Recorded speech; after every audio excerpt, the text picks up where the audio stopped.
como uma pessoa que vive na rua pode sustentar essa realidade concreta sem a droga? Portanto, esse é o exemplo mais concreto, digamos assim. Eu fico pensando quando eu olho, sabe, e vejo essas pessoas, né, que vivem em favelas, com tráfico, que podem morrer a qualquer momento, nas ruas, sem nada. Como vai lidar com essa realidade? Sem uma substância que possa tirar ela dessa realidade. Então, o uso da substância... A sobreviver, né, na realidade. O uso da substância, neste caso, é para dar existência. Pois é. E não para sair da existência.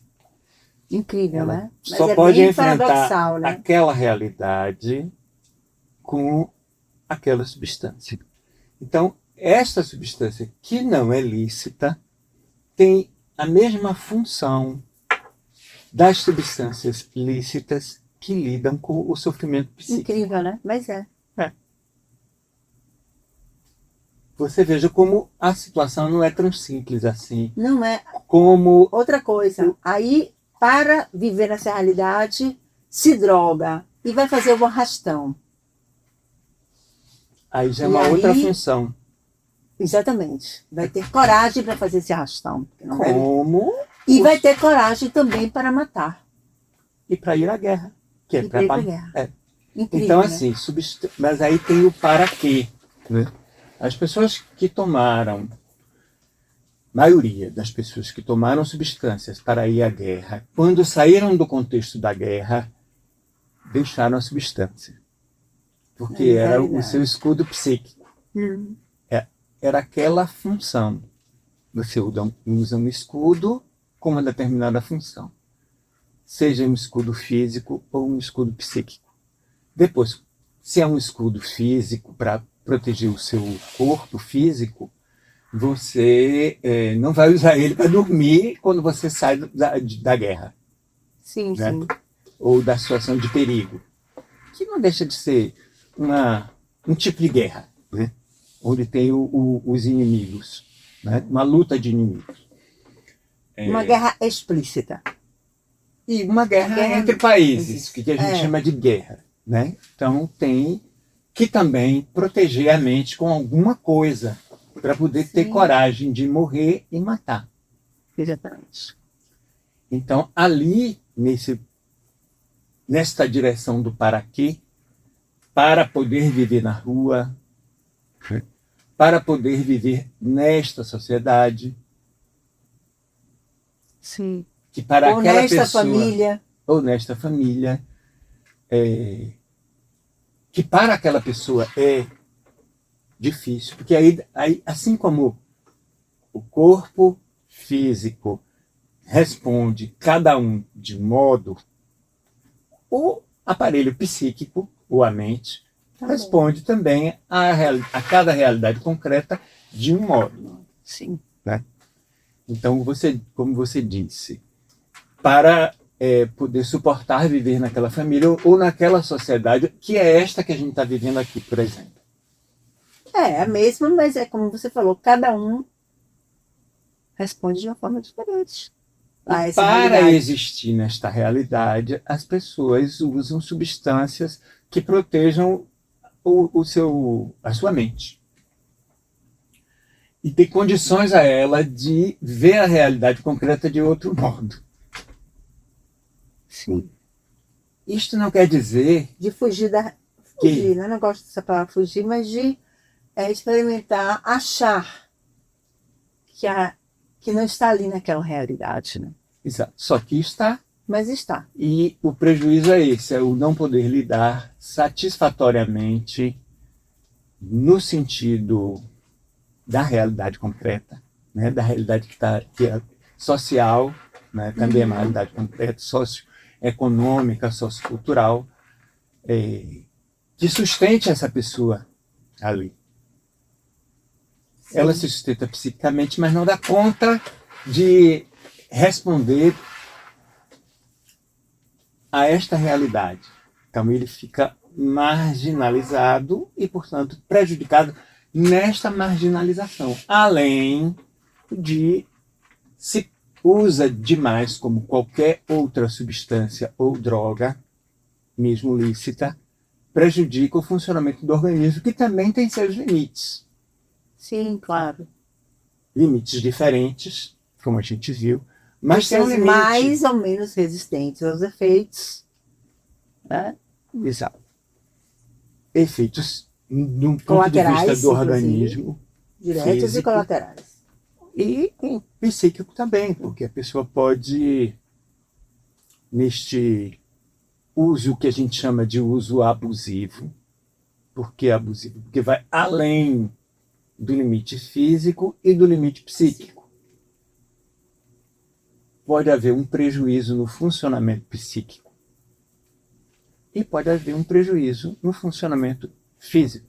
Parada cardíaca, câncer no caso do cigarro, no caso também câncer do de fumo, pâncreas no caso do álcool. E fígado, principalmente. Eu sei que você tem uma experiência, a gente já conversou muito sobre a sua experiência num grupo de dependentes de drogas.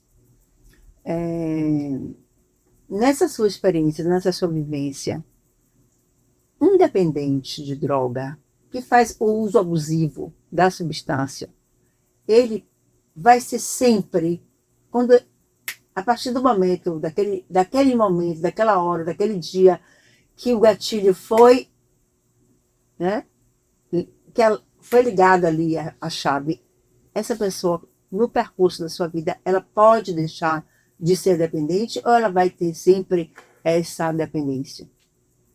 Como os alcoólicos anônimos. Sim. A gente tem o grande exemplo. Que eles sabem que eles não podem tocar no álcool. Cada dia é um dia. Mas isso vale só para o álcool ou vale também, por exemplo, num grupo desse, onde tem vários tipos de uso abusivo, de substâncias diversas? Como é que você começa a sua experiência? Existem dois tipos de caminhos quando se trabalha com uso abusivo. Um é você alcançar a abstinência.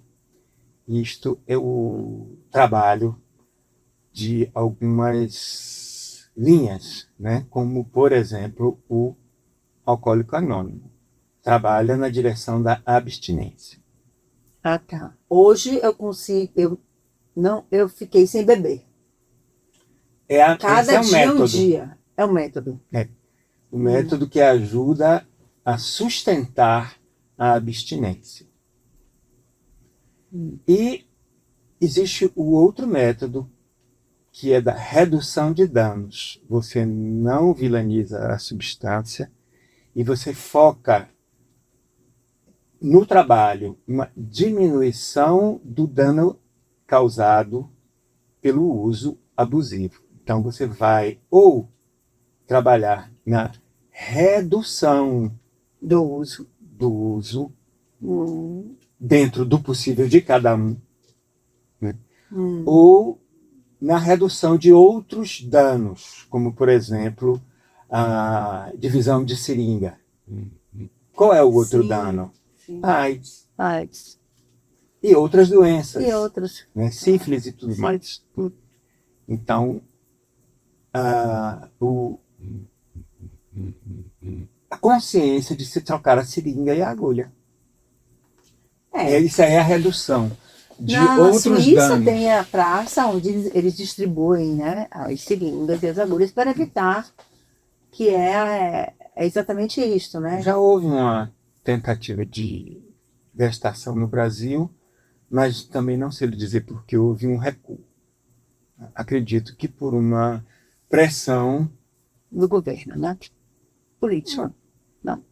Política como resultado de uma outra política que é moral. Claro, sim. Né? O manejo da moral. Então, você tem dois caminhos. Né? Eu não vou pelo caminho da abstinência. Então, o caminho mais longo é um caminho de não vilanizar a substância, porque a substância Tá ali, né? tá ali, é como aqui, eu posso beber esse copo. Esse copo não vem até mim para eu beber água, né? E eu gosto de usar também assim o exemplo de eu posso beber a água ou a água me beber, se eu cair no oceano. Sim, é né? verdade. Essa medida a gente vai Durante trabalhando o processo de... o para quê, né? Quem faz o que com quem? Sou eu que bebo a água ou é a água que me bebe? Sou eu que fumo? No uso abusivo, a água que bebe, porque... Mas a pessoa precisa saber disso. E para quê? Né? Para que eu quero que a água me beba? Está falando de um processo de conscientização. De conscientização das lógicas. Gostou da conversa? Não termina por aqui. Tem mais, muito, muito mais. Esperamos por vocês no próximo programa.